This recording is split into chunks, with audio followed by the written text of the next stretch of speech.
While the ethnic cleansing of Palestinians was going on, the Zionists were busy announcing to the world that a second Holocaust was imminent. The Jews were about to be overrun and thrown into the sea. At the same time, in February 1948, Ben-Gurion wrote to his foreign minister, "We will be able not only to defend, but also to take over Palestine as a whole. I am in no doubt of this. We can face all the Arab forces." Confident of their victory, the Zionists declared independence on the 14th of May, 1948. And Ben-Gurion became the first prime minister.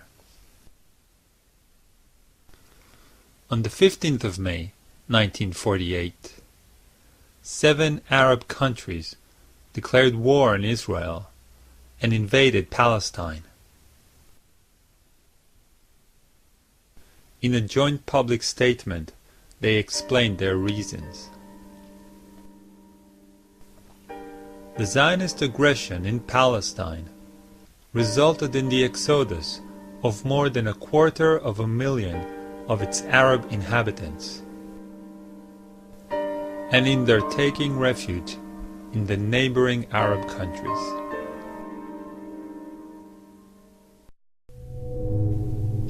Between the 30th of March and 15th of May, 1948, 200 villages were occupied and their inhabitants expelled. In some villages, such as Deir Yassin and Ain al-Zaytun, horrible massacres were perpetrated. The towns of Tiberias, Haifa, Tzfat, Beisan, Jaffa, and Accra fell into Zionist hands. As a result, more than 250,000 Palestinians were expelled. All of this took place before the 1948 war even started, before one regular Arab soldier set his foot on Palestinian soil. One of the myths of this whole period is that you had a little Israel, small Zionists against the Palestinians, and then later on in the war, when the Arab states invaded, that it was David versus Goliath. They were facing overwhelming odds, and this was simply not true, because even then Israel, from May of 48 on, had more troops than the Arab states, who had very small armies. See what I mean? So, but that's one of those things that many people believe. When you had the Arab state invasion, Egypt, Syria, you had Iraqi troops, you had some Saudi, the Lebanese did very little, and you had the Transjordanians. This will become Jordan, which includes the West Bank after 1948. Well, when they invaded, there was no coordination, because no one trusted Abdullah of Transjordan, because he had been dealing with the Zionists in sort of what we might call a non-aggression pact. Although many Israeli historians deny this vociferously, there clearly were discussions and agreements. And although maps show that when you have this attack, you have what we call a Transjordanian attack against Israel, in fact, there was really no attack per se. They were holding on to positions in the West Bank, but where you did have conflict was over Jerusalem. But the Israelis were able, the Zionists, well, they were Israelis after May 14th. When they were confronting the Egyptians, for example, or other people, they really didn't have to worry about their backs in terms of where the Jordanians were, because the Jordanians weren't going to attack them. While the war was going on, the Zionists increased their ethnic cleansing operations. Villagers were expelled en masse, and massacres occurred in many places.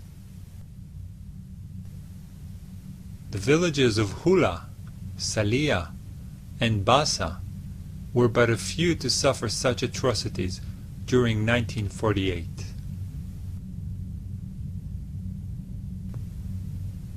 Once Zionist troops occupied the village that resisted them, they would round up all the men according to lists the intelligence officers would provide. On the whim of the local commander, they would either shoot them or march them away.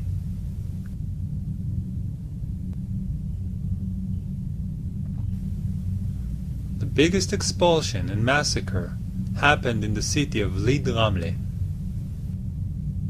50,000 people were expelled from the city in a single day. 426 men, women, and children were killed by the Zionist forces.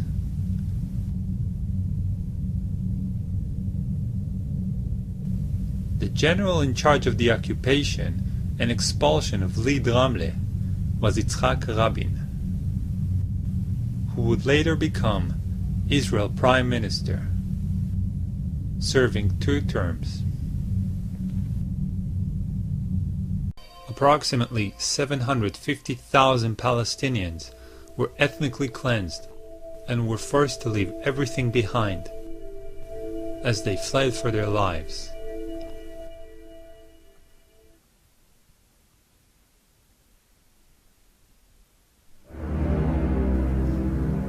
However, the ethnic cleansing didn't stop in 1948, it just shifted gear. In 1967, in the Six-Day War, Israel conquered what was left of Palestine, the West Bank and the Gaza Strip. Now, the remaining 20% of Palestine and all the Palestinians were under Zionist control.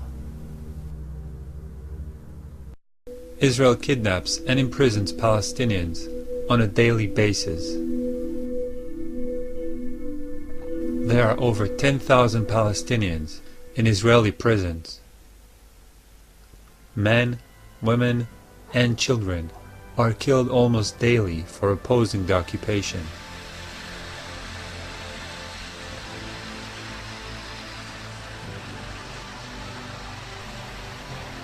Part of my debt is taking an active part in the occupation as a paratrooper and reserve soldier. In Israel, about 5% of the population serves as reserve soldiers, and except for the professional soldiers, they are the only Israelis who ever get to see firsthand what actually happens in the occupied territories. The rest of the Israelis see only army-controlled glimpses on television. Being part of that 5%, I saw occupation from close, and I will never take part in that again, even if it means going to prison for desertion.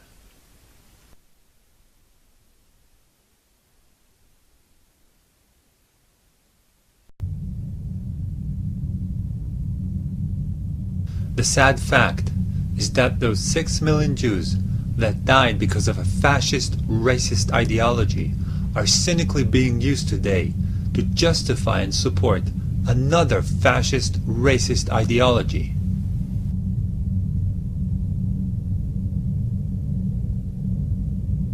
As most of my family, on both sides, were amongst the victims of the Holocaust, I withdraw my permission from Israeli government and Zionists worldwide to use their death in such a hideous way.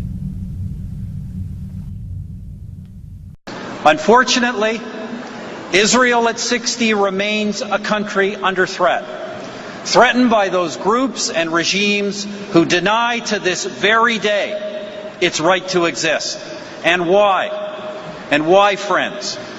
Make no mistake. Look beyond the thinly veiled rationalizations. Because they hate Israel just as they hate the Jewish people. I withdraw my permission from Israeli government and Zionists worldwide to use their death in such a hideous way.